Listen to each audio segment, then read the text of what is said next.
Hey, FYS students. All right, so I've been trying to give you some different ways of engaging with our texts. So now I'm going to read to you an Eater's Manifesto, which comes from Michael Pollan's book, In Defense of Food. In Defense of Food. I couldn't remember if it was In Defense of Eating or In Defense of Food. Okay, so here we go. If I can not choke on my tea. Hold on a minute. All right. Eat food, not too much, mostly plants. That, more or less, is the short answer to the supposedly incredibly complicated and confusing question of what we humans should eat in order to be maximally healthy. I hate to give the game away right here at the beginning of a whole book devoted to the subject, and I'm tempted to complicate matters in the interest of keeping things going for a couple hundred more pages or so. I'll try to resist, but we'll go ahead and add a few more details to flesh out the recommendations, like eating a little meat isn't going to kill you, though it might be better approached as a side dish than as a main. And you're better off eating whole fresh foods rather than processed food products. That's what I mean by the recommendation to, quote, eat food, which is not quite as simple as it sounds. For while it used to be that food was all you could eat, today there are thousands of other edible food-like substances in the supermarket. These novel products of food science often come in packages elaborately festooned with health claims, which brings me to another somewhat counterintuitive piece of advice. If you're concerned about your health, you should probably avoid products that make health claims. Why? Because a health claim on a food product is a strong indication it's not really food, and food is what you want to eat. You can see how quickly things can get complicated. I started on this quest to identify a few simple rules about eating after publishing The Omnivore's Dilemma in 2006. Questions of personal health did not take center stage in that book, which was more concerned with the ecological and ethical dimensions of our eating choices. Though I have found that in most, but not all cases, the best ethical and environmental choices also happen to be the best for our health. Very good news indeed. But many readers wanted to know, after they'd spent a few hundred pages following me, following the food chains that feed us, okay, but what should I eat? And now that you've been to the feedlots, the food processing plants, the organic factory farms, and the local farms and ranches, what do you eat? Fair questions, though it does seem to me a symptom of our present confusion about food that people would feel the need to consult a journalist, or for that matter, a nutritionist or doctor or government food pyramid on so basic a question about the conduct of our everyday lives as humans. I mean, what other animal needs professional help in deciding what it should eat? True, as omnivores, creatures that can eat just about anything nature has to offer, and that in fact need to eat a wide variety of things, different things, in order to be healthy. The what to eat question is somewhat more complicated for us than it is for, say, cows. Yet for most of human history, humans have navigated the question without expert advice. To guide us, we had instead culture, which, at least when it comes to food, is really just a fancy word for your mother. Wow, this really connects to our eating ethnography, doesn't it? I didn't even realize that till just now. What to eat, how much of it to eat, what order in which to eat it, with what and when and with whom, have for most of human history been a set of questions long settled and passed down from parents to children without a lot of controversy or fuss. But over the last several decades, Mom lost much of her authority over the dinner menu, ceding it to scientists and food marketers, often an unhealthy alliance of the two, and to a lesser extent, to the government with its ever-shifting dietary guidelines, food labeling rules, and perplexing pyramids. Think about it. Most of us no longer eat what our mothers ate as children, or for that matter, what our mothers fed us as children. This is good news for me. My mom fed me mac and cheese with hot dogs cut up in it. And other stuff too. That's just one that I remember. This is, historically speaking, an unusual state of affairs. My own mother grew up in the 1930s and 1940s, eating a lot of traditional Jewish American fare, typical of families who recently emigrated from Russia or Eastern Europe. Stuffed cabbage, organ meats, cheese blintzes, kreplach, I don't know if I'm saying that right, knishes, I don't know if I'm saying that right either, stuffed with potato or chicken liver, and vegetables that often were cooked in rendered chicken or duck fat. I never ate any of that stuff as a kid, except when I visited my grandparents. My mother, an excellent and adventurous cook whose own menus were shaped by the cosmopolitan food trends of New York in the 1960s, her influences would have included the 1964 World's Fair, Julia Child and Craig Claiborne, Manhattan restaurant menus of the time, and of course the rising drumbeat of food marketing, served us a rotating menu that each week completed a culinary world tour. Oh boy, I can't say that word. Beef, boof, bourguignon, oh God, or beef stroganoff on Monday, coq au vin, I know how to say that, I think, or oven fried chicken in a Kellogg's cornflakes crust on Tuesday, meatloaf or Chinese pepper steak on Wednesday. Yes, there was a lot of beef. Spaghetti pomodoro with Italian sausages on Thursday, and on her weekend nights off, a Swanson Stevie dinner or Chinese takeout. She cooked with Crisco or Wesson oil rather than chicken or duck fat, and used margarine rather than butter because she'd absorbed the nutritional orthodoxy of the time, which held that these more up-to-date fats were better for our health. Oops. Nowadays, I don't eat any of that stuff, and neither does my mother, who has moved on too. Her parents wouldn't recognize the foods we put on the table, except maybe the butter, which is back. Today in America, the culture of food is changing more than once a generation, which is historically unprecedented and dizzying. What is driving such relentless change in the American diet?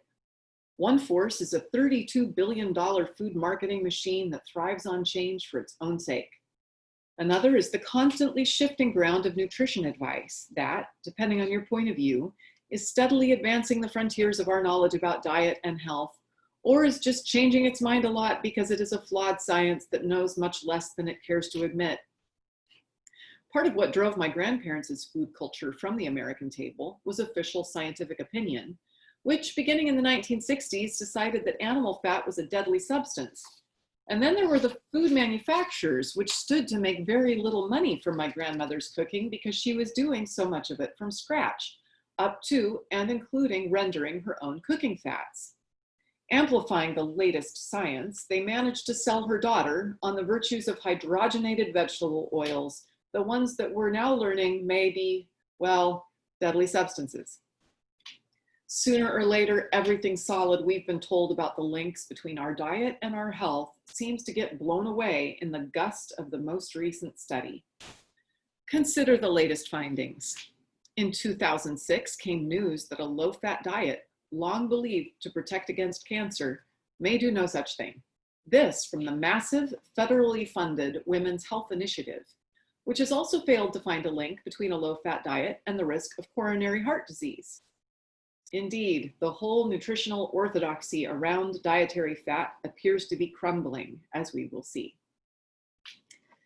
In 2005, we learned that dietary fiber might not, as we had been confidently told for years, help prevent colorectal cancers and heart disease. And then in the fall of 2006, two prestigious studies on omega-3 fats published at the same time came to strikingly different conclusions. That's reassuring.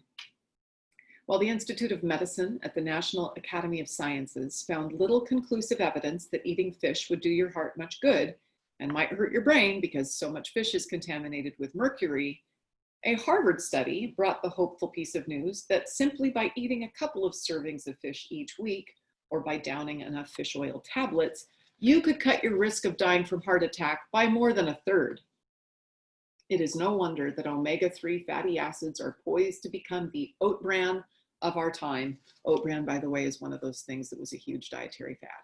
So, as food scientists rush to microencapsulate, what a great word, fish and algae oil and blast it into such formerly all terrestrial foods as bread and pasta, milk and yogurt and cheese, all of which will soon, you can be sure, spout fishy new health claims. I hope you remember the relevant rule. By now, you're probably feeling the cognitive dissonance of the supermarket shopper or science section reader, as well as some nostalgia for the simplicity and solidity of the first few words of this book. Words I am still prepared to defend against the shifting winds of nutritional science and food industry marketing, and will. But before I do, it's important to understand how we arrived at our present state of nutritional confusion and anxiety. That's the subject of the first portion of this book, The Age of Nutritionism. The story of how the most basic questions about what to eat ever got so complicated reveals a great deal about the institutional imperatives of the food industry, nutrition science, and journalism, three parties that stand to gain much from widespread confusion surrounding the most elemental question on omnivore. I'm going to try this again. I'm just imagining that a couple of you are out there and we're actually having a possible moment of connection via all this reading. Okay, let me start this again.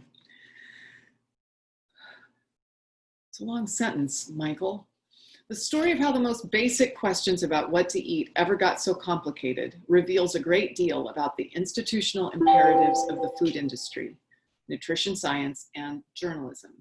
Three parties that stand to gain much from widespread confusion surrounding the most elemental question an omnivore confronts. But humans deciding what to eat without professional guidance, something they've been doing with notable success since coming down out of the trees, is seriously unprofitable if you're a food company, a definite career loser if you're a nutritionist, and just plain boring if you're a newspaper editor or reporter, or for that matter, an eater. Who wants to hear yet again that you should eat more fruits and vegetables? And so, like a large gray cloud, a great conspiracy of scientific complexity, I love how he capitalized that, has gathered around the simplest questions of nutrition, much to the advantage of everyone involved, except perhaps the supposed beneficiary of all this nutritional advice, us, and our health and happiness as eaters. For the most important thing to know about the campaign to professionalize dietary advice is that it has not made us any healthier.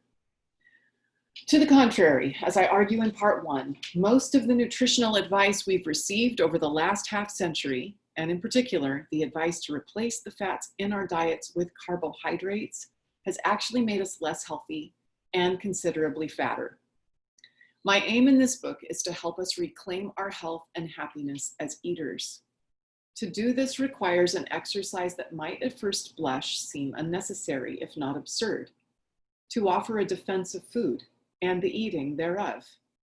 That food and eating stand in need of a defense might seem counterintuitive at a time when overnutrition is emerging as a more serious threat to public health than undernutrition.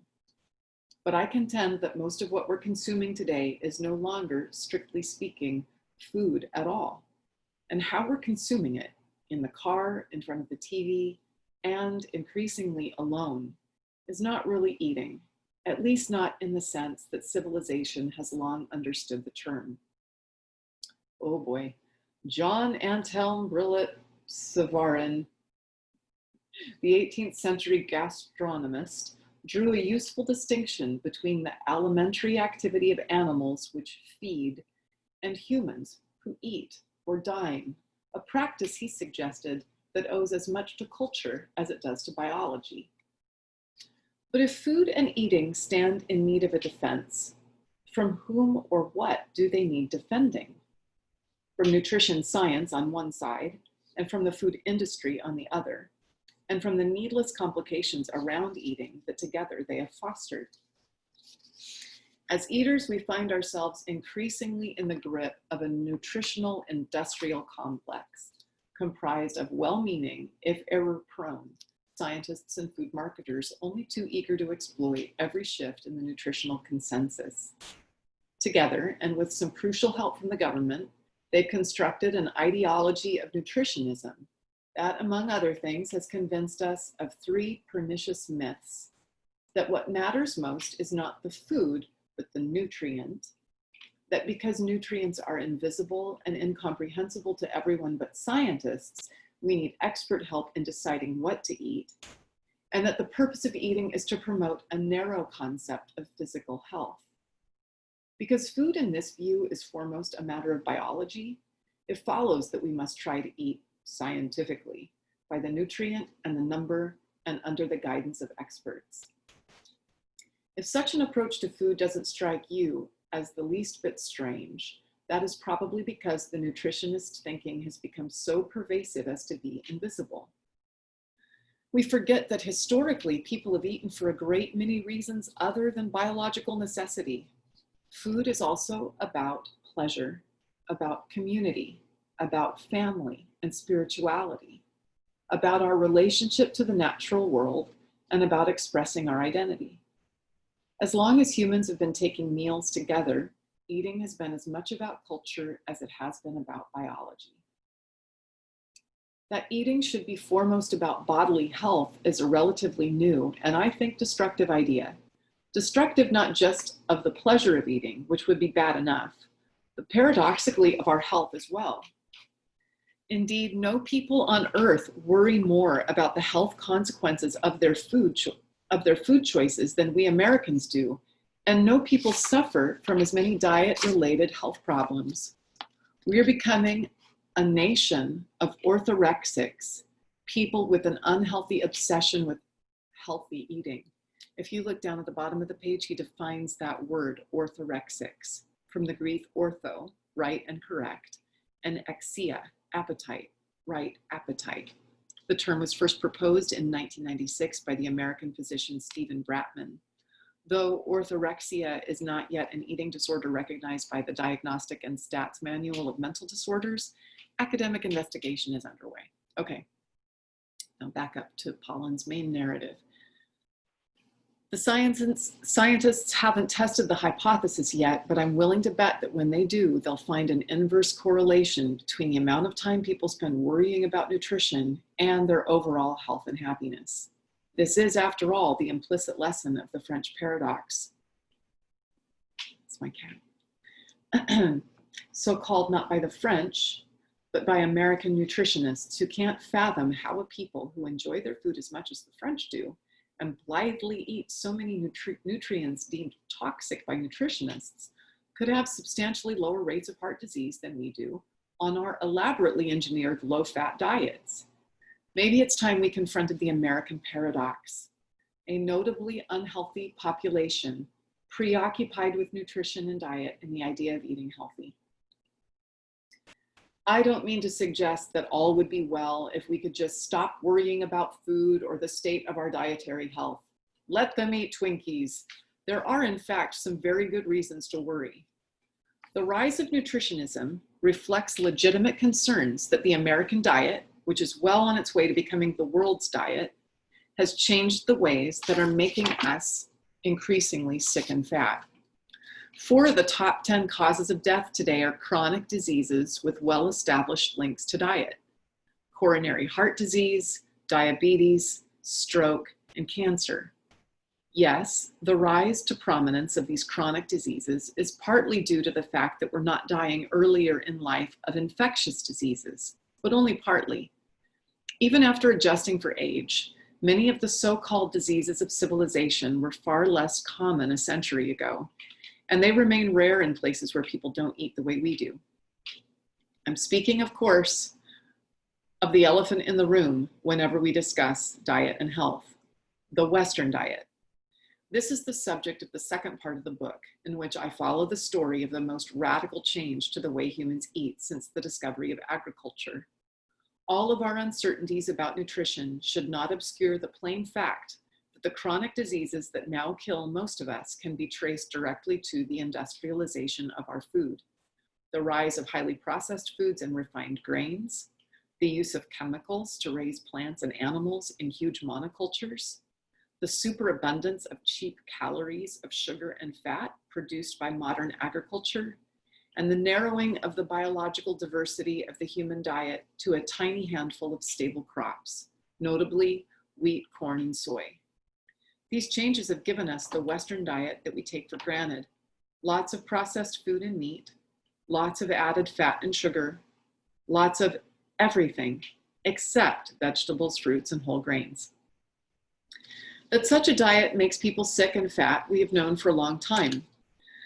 Early in the 20th century, an intrepid group of doctors and medical workers stationed overseas observed that wherever in the world people gave up their traditional way of eating and adopted the Western diet, there soon followed a predictable series of Western diseases, including obesity, diabetes, cardiovascular diseases, and cancer.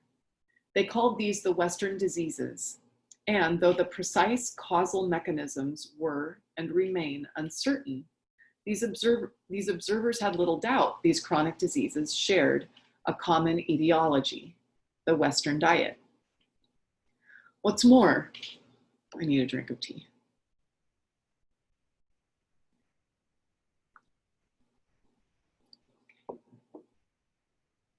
What's more, the traditional diets that the new Western foods displaced were strikingly diverse. Various populations thrived on diets that were what we would call high fat, low fat, or high carb, all meat, or all plant. Indeed, there have been traditional diets based on just about any kind of whole food you can imagine. What this suggests is that the human animal is well adapted to a great many different diets. The Western diet, however, is not one of them. Here then is a simple but crucial fact about diet and health, yet curiously, it's a fact that nutritionism cannot see, probably because it developed in tandem with the industrialization of our food, and so it takes it for granted. Nutritionism prefers to tinker with the Western diet, adjusting the various nutrients. I'm sorry I'm not a professional reader, you guys. I mean, my voice is driving me crazy. I'm sorry. Okay. Adjusting the various nutrients, lowering the fat, boosting the protein, and fortifying processed foods rather than questioning their value in the first place. Nutritionism is, in a sense, the official ideology of the Western diet, and so cannot be expected to raise radical or searching questions about it. But we can, by gaining a firmer grasp on the nature of the Western diet, trying to understand it not only physiologically, but also historically and ecologically, we can begin to develop a different way of thinking about food that might point a path out of our predicament. In doing so, we have two sturdy and strikingly hopeful facts to guide us. First, that humans historically have been healthy eating a great many different diets. And second, that, as we'll see, most of the damage to our food and health caused by the industrialization of our eating can be reversed. Put simply, we can escape the Western diet and its consequences. This is the burden of the third and last section of In Defense of Food, to propose a couple dozen personal rules of eating that are conducive not only to better health, but also to greater pleasure in eating, two goals that turn out to be mutually reinforcing. These recommendations are a little different from the dietary guidelines you're probably accustomed to. They are not, for example, narrowly prescriptive. I am not interested in telling you what to have for dinner. No, these suggestions are more like eating algorithms, mental devices for thinking through our food choices.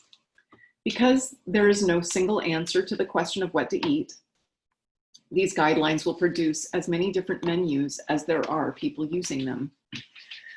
These rules of thumb are also not framed in the vocabulary of nutrition science. This is not because nutrition science has nothing important to teach us. It does, at least when it avoids the pitfalls of reductionism and overconfidence, but because I believe we have as much, if not more, to learn about eating from history and culture and tradition. We're accustomed in all matters having to do with health to assuming science should have the last word. But in the case of eating, other sources of knowledge and ways of knowing can be just as powerful, sometimes more so.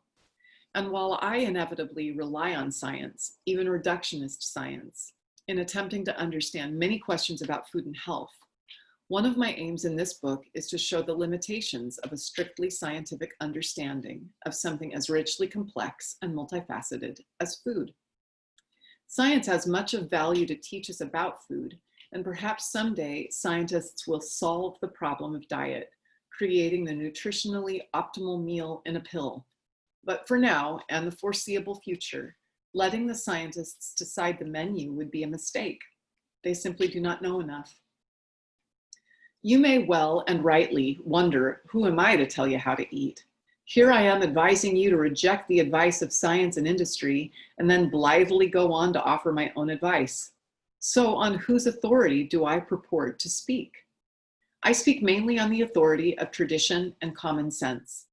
Most of what we need to know about how to eat, we already know, or once did, until we allowed the nutrition experts and the advertisers to shake our confidence in common sense, tradition, the testimony of our senses, and the wisdom of our mothers and grandmothers. Not that we had much choice in the matter. By the 1960s or so, it had become all but impossible to sustain traditional ways of eating in the face of the industrialization of our food. If you wanted to eat produce grown without synthetic chemicals or meat raised on pasture without pharmaceuticals, you were out of luck.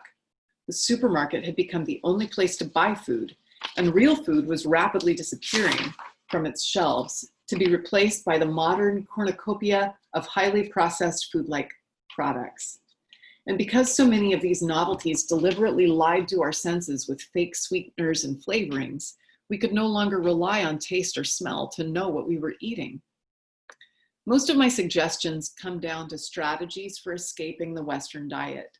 But before the resurgence of farmers' markets, the rise of the organic movement, and the renaissance of local agriculture now underway across the country, stepping outside the conventional food system simply was not a realistic option for most people.